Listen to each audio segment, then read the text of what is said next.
Hello guys, అందరికీ happy new year. ఈ ఇయర్లో ఇది నా first long video. Welcome back to our channel Sadhya Delhi. మా వారు ఆయన ఫ్రెండ్తో కలిసి బయటికి వెళ్ళారు. ఇద్దరు కలిసి అలా తిరిగేసి జామా మసీద్ వెళ్ళారంట.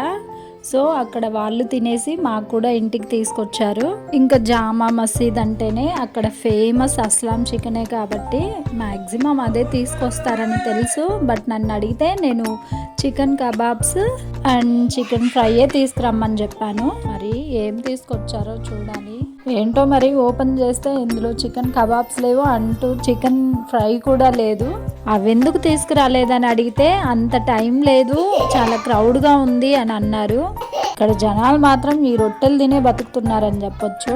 ఏం బాగుంటాయో ఏమో కానీ అసలు ఇక్కడెక్కడ చూసినా ఇవే కనిపిస్తుంటాయి, తందూరి రోటీలు అండ్ రుమాలి రోటీలు. ఇంకా తెచ్చాక తినక తప్పుతుందా చెప్పండి, తీసి సర్వ్ చేస్తున్నాను. ఎందుకో మరి ఇన్ని తీసుకొస్తారు, ఎవరు తింటారనో ఏమో. నాకైతే ఒక్కటి తింటేనే ఫుల్ అయిపోతుంది. తెచ్చిన ప్రతిసారి పడేయాల్సిందే 2-3 రొట్టెలైనా. అండ్ ఈ అస్లాం చికెన్ అయితే స్టార్టింగ్లో చాలా ఇంట్రెస్టెడ్గా తిన్నాను, కానీ ఇప్పుడైతే అసలు తినబుద్ధి కావట్లేదు, బోర్ కొట్టిపోయింది. ఎందుకంటే మా ఆయన ఎప్పుడు బయటికి తీసుకెళ్ళమన్నా జామా మసీద్కే తీసుకెళ్తారు. ఎప్పుడైనా ఫుడ్ ఆర్డర్ పెట్టుకున్నా ఆర్ బయట నుంచి తీసుకురమ్మని చెప్పినా అదే ఫుడ్ తీసుకొస్తారు రొటీన్గా. నేను మాత్రం ప్రతిసారి అడుగుతూ ఉంటాను, ఇక్కడ సౌత్ ఇండియన్ బిర్యానీలు ఉండవా అని. ఎందుకు ఎప్పుడు ఇదే తీసుకొస్తారని. అసలు మన బిర్యానీలు ఎంత మిస్ అవుతున్నానో నేను. న్యూ ఇయర్కి కూడా సేమ్ ఇవే తీసుకున్నాం, కాకపోతే ఒక 2-3 ఐటమ్స్ ఎక్స్ట్రా తీసుకున్నాం. ఆ రోజు మా ఇంటి దగ్గరే ఉందని చెప్పాను కదా మినీ జామా మసీద్ అని, అక్కడ సేమ్ ఫుడ్డే ఉంటుంది. బట్ జామా మసీద్ దగ్గర ఉండే ఫుడ్ టేస్ట్ మాత్రం ఆసంగా ఉంటుంది. ఆ టేస్ట్ ఎక్కడా రాదనమాట, అంత సూపర్గా ఉంటుంది.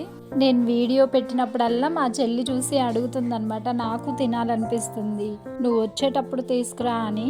బట్ ప్రతిసారి హడావిడి ప్రయాణాలే అయిపోతున్నాయి, కుదరలేదు ఒక్కసారి కూడా. నెక్స్ట్ టైం అయినా ట్రై చేయాలి.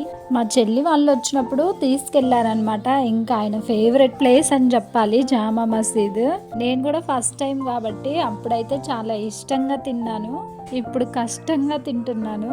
చెప్పడం మర్చిపోయాను అసలు. ఈ పార్సెల్ చూసిన వెంటనే నేను అడిగిన మాట ఎంత అని, 1000 అంట. అమ్మో అనుకున్నాను.